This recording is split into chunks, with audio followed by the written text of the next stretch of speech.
A pleasure to meet y'all at last, and welcome back to Survival of No Limits. And now we're going to be talking ourselves a little something different right here, because I've had a lot of things to do with my childhood, and even more important, it's certainly going to be quite a ride here, but it's time to talk a bit about childhood exploration, because knowing a lot of people's childhoods was quite a dream come true. And I myself, one of the many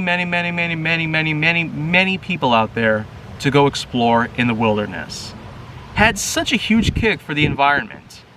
I myself could never ever trust my own nose and lungs, that I was breathing just simple fine oxygen out here like I am at this moment. But that's only because a lot of people these days, they just seem to be getting used to the sort of artificial things out there that are actually completely destroying our environment and our ecosystem while we're at it. And there's really a lot of ways that you could look at it, but there's really tons of things out there that I'd much rather be looking forward to seeing go to waste instead of, well, them staying in course. But when it comes to childhood exploration, let me just tell you, there's a lot of things that have to do with survival on this part, especially when we're looking at some dangers out there of all sorts.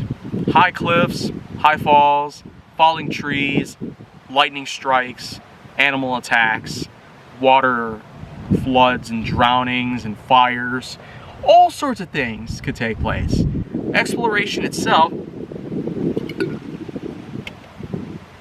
it doesn't necessarily seem to appeal to a lot of people, mostly because of the kind of dangers that it houses.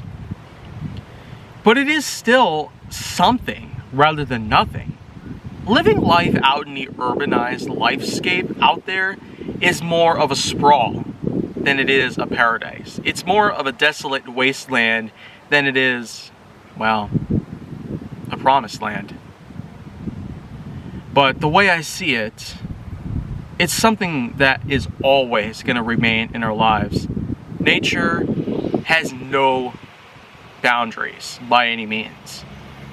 But when you look at a lot of things out there, a lot of things that have to do with, well, the many circumstances that we've already had, the many inventions that we were able to pass down from generation to generation, and more importantly, a lot of ways to explain basic needs to other people, it really has given us quite an opportunistic look that allows us to shift left and right into different ways possible. I can actually picture some point in the future where maybe we will be seeing something way better in the future.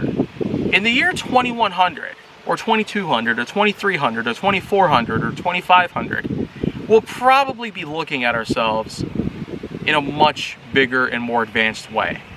The next 28,000 years might also prove something different for us. Something that could be difficult to adjust to, but yet we could be able to plan accordingly in such a nice, peaceful way that we can potentially picture it out.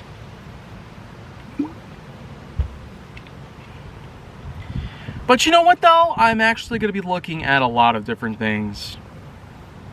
A lot of different survival subjects of all sorts. And I will have a lot more to explain here. But looking at my childhood, looking at the many stories I've already taught about in my lifetime, and the many other things that are also put into play, I can actually figure out why a lot of things out there were indeed worth mentioning here on the channel, or maybe anywhere online.